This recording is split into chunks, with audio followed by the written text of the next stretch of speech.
I like Glocks because they're simple. Just like the Spartans, they just work. No frills, it just does what it's supposed to do. And I've been shooting Glocks ever since they came out.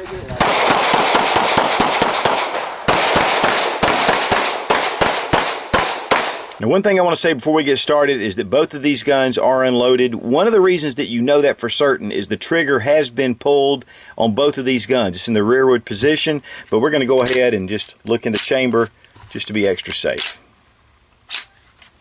Also, Glock 36. Today we're going to take a look at the differences between the Generation 4 Glock and the Generation 3. As far as the Glock goes, a lot of people call it an ugly gun. But for me, it's simple, and I love simplicity, especially when it comes to keeping my mind focused on the fight. And if I'm ever faced into a bad situation with a handgun, the Glock, I just don't have to think about it. And that's one of the things that's always appealed to me. It's no frills, it's no BS, it's just what it is. Now that's just my opinion. There are other people out there that have had issues with Glocks. Some people just don't like them. And that's why they make so many different type handguns. And I have a number of different type handguns. But for my go-to gun, the Glock is my choice. So what we're going to do is we're going to talk about Generation 4, Generation 3 Glocks. And we're going to look at some of the differences. Now we have here a Generation 3 Model 17 and a Generation 4 Model 17. Now one of the things about the Generation 1, 2, and 3 Glocks is that the parts were completely interchangeable.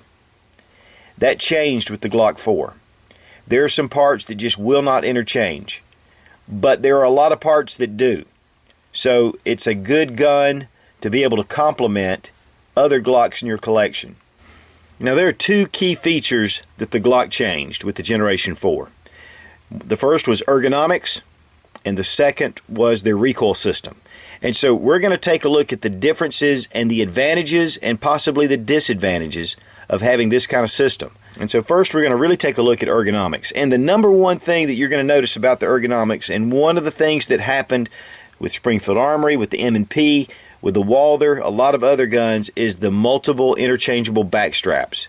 Being able to fit the grip to suit you. The first thing that Glock did was they reduced the grip. They didn't only add larger grips, they reduced the current grip. So this is a thinner grip. It's more like your slim frame, larger caliber Glock pistols. So the first thing is they've really reduced this side here. Now one of the ways you're going to see that is right here comparing it to a Gen 3. It just comes out just a little bit longer here. You're going to have more of a ride here. And this is the area that's going to have a little more gripping surface. Now, we all know there's a hole right back here at the back strap of the Glock. So there is some ability to reduce the grip already. And so Glock just took the advantage of this open hole here and to just bring this in. I mean, people have been replacing them with plugs for a long time, which I do myself. Go ahead and just put a plug in here to keep this free from debris or any kind of problems. So there's this space behind the grip that's always been there. Why not go ahead and utilize it? Here at the frame at the bottom, the Gen 3 has a cutout here. The Gen 4 comes all the way down flush. So to increase your grip size, there are two other straps that fit on here. One is a medium size and one for a large. The medium size comes in at the same grip that the standard third generation has. So if you didn't like the Glock, if you really wanted it a little smaller on your third generation or second or first generation, that's the Glock 17 Generation 4 that fixes that. And if you like the smaller grip size, it does make a difference in the hand. It does seem to ride really nice in the hand. With the back straps, you do get a push pin and you get an extra long trigger housing pin. Now during the fuss and everything that's been going on, I can't find my long Glock trigger housing pin. And that is one of the downsides, is having these small parts. You better be careful because this can be an issue. The good thing is a good punch like this can be used in place of this little Glock punch. This is a polymer punch, and I'm afraid that it will break over time. But all that needs to be done is this pin pushed through. There's some little teeth that fit down in here into this hollowed out area, and then lock in here, and then you just drive your extended pin through. It's really easy to take in and out, very simple. So you can go from large to small. Now for me, once I decide on the certain grip that I want, I'm going to keep it that way. I'm not going to interchange these in and out, but it does give me the ability to do that if I change my mind. So the first thing is you have this back strap system that really makes this gun more ergonomic for a number of different type hands. The second thing Glock did is they replaced their standard texturing with this rough texturing. Now, they did come out earlier with the rough textured grip, and there were a lot of complaints that it was too aggressive. There were a lot of people that still liked it, but there were a lot of complaints. A lot of people didn't like it. It was snagging, especially with concealed carry. And that first rough texturing was the RTF2, and the texturing were small pyramids. Now, the Gen 4 has polymids, and what that is, it's a base of a pyramid with the top cut off. And if you get a look at it, it gives you the texturing, but it doesn't leave the sharp edges that a standard pyramid would have with the point. So you have a flattened surface. And to be honest, it has a nice grip. It's very uniform, it's very solid in the hand, but it does grip very nicely. They also did that on the back straps and in between the finger grooves. The same design. Now on the front of your trigger guard, the scallops are actually fit upward. So if you were to pull down, it's going to grip this way. Not this way as much, but pulling down. Now I've applied grip tapes onto the side of this Gen 3, so I can't really show you the original, but this is a model 36, and it has the typical third generation texturing right here on the grip. It's very smooth. Even though you can feel the texturing, it is smooth, and it doesn't really grip near as well as the Gen 4. Here we see this back strap texturing. It's a little bit different. There are little cubes that fit all along the side. It's adequate, but really this is a little more aggressive on the Gen 4. Here's same thing, little cubes in between the finger grooves. And then on the front of this trigger guard, you still have those same little cubes, and that would be on the third generation. But I will say this is a vast improvement over the first and second generation pistols. But that's up to the individual. What you like may be different, and so you need to pick that out. But the first thing I would do, if I was even interested in going and looking at a Glock, I would take and feel this grip, see what I thought about it, and then go to one of the older generation Glocks and check out that grip. There's a ton of Glocks on the market, even in the older generations, and that's one of the reasons why I wanted to show this. Now, one of the other advantages to me that the Gen 4 has is this enlarged magazine release. This allows you to not even have to change your grip to release the magazine, whereas on the original Gen 3, it's pretty small. And you can see here the difference. It's about a third of the size of the new Gen 4 magazine release. But now one of the advantages that this enlarged mag release has is that this can be switched to right or left side. So whichever one you're predominant with, you can switch this over, and so this makes this ambidextrous. Now to make the mag release work, they had to change the magazine. And so the magazines for the Gen 4 are able to go ambidextrous either side. It has the new cutout here with a metal insert, and this allows for the magazine to be put in either side. On the older versions, the Gen 3, there is only one cutout. You need the cutout on the left side to be able to make this ambidextrous. But as long as you leave this pistol in the right-hand configuration, you can use the old Gen 3 magazines. But if you change the magazine release, you're going to have to use the Gen 4 magazines. They are going to be proprietary if you switch the mag release to the other side. On the other hand, both of these mags fit in all three of the earlier generations. The Gen 4 magazine will fit in any of the Glocks, and it works well. But also, one of the difference too, if you look at the metal insert, this is a Gen 4. It has a lower metal insert here. It looks like that the Gen 3, the metal insert rides a little higher. And the Gen 4 also has a little bit of a longer design here on the magazine follower. One thing I do want to make a note of is that this extended slide release was added. So this isn't standard on your Glock. Just gives you a little thumb grip there to be able to hit your slide release. Now that pretty much has everything to do with the ergonomic part of the changes. And now we're going to look at more of the interior parts. This is the Gen 4, this is the Gen 3. The Gen 4, you can see the dual recoil spring guide rod. It has a smaller spring here and then a larger spring here. And then it's just a bigger system. Here's the Gen 3. It's a single captivated guide rod. Now right off the bat, this dual recoil spring system is going to give you less felt recoil, it's going to give you less muzzle climb, and it's going to have less wear and tear on the gun.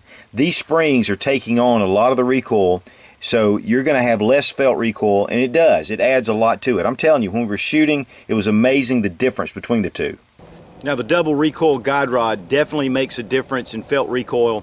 It gets your sight faster back on the target for better target acquisition.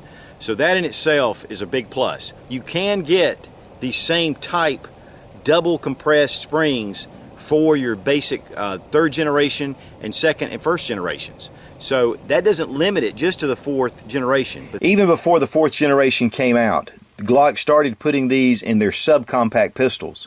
Just like in this Glock 26 and this Glock 36, these both have dual recoil spring guide rods that were already in place before the fourth generations came out. And that had a lot to do with the size of these pistols handling that kind of recoil. I mean, one of the other differences is they took this shelf and they lessened it, the cut.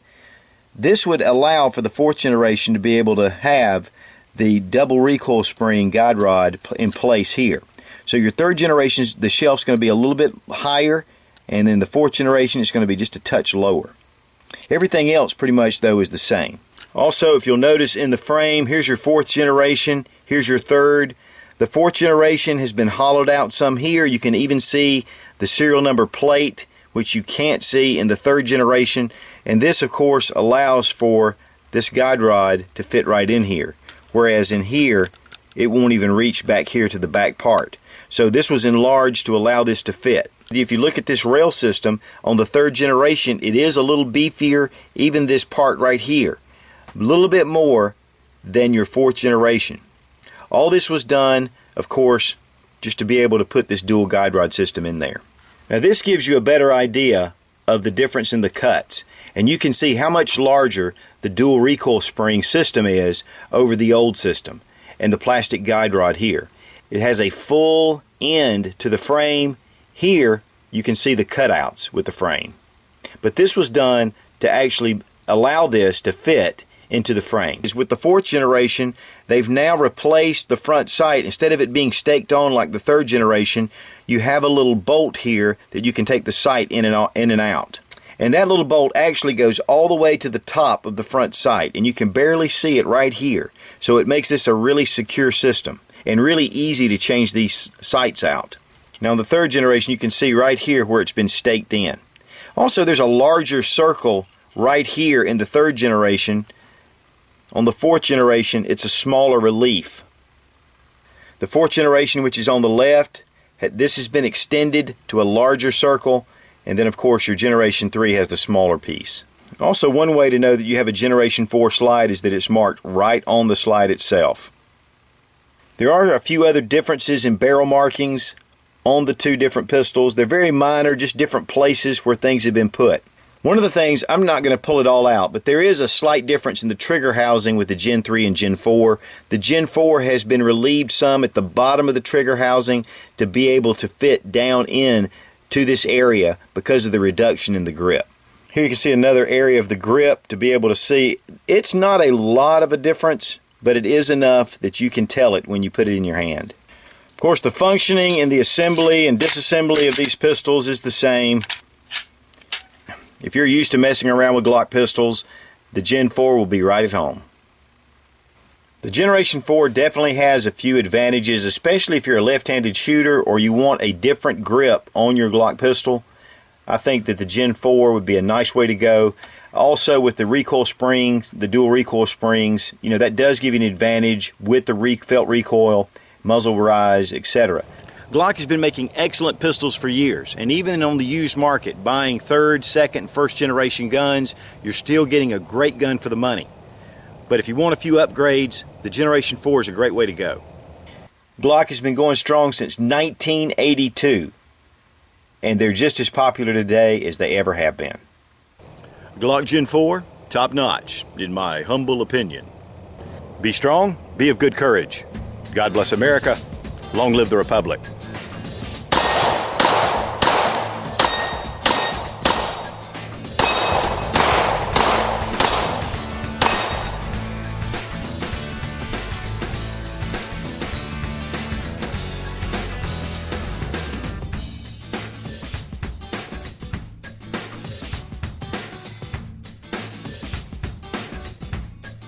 but I think that the old generation Glocks are still just as viable today as they were when they first came out in 1985.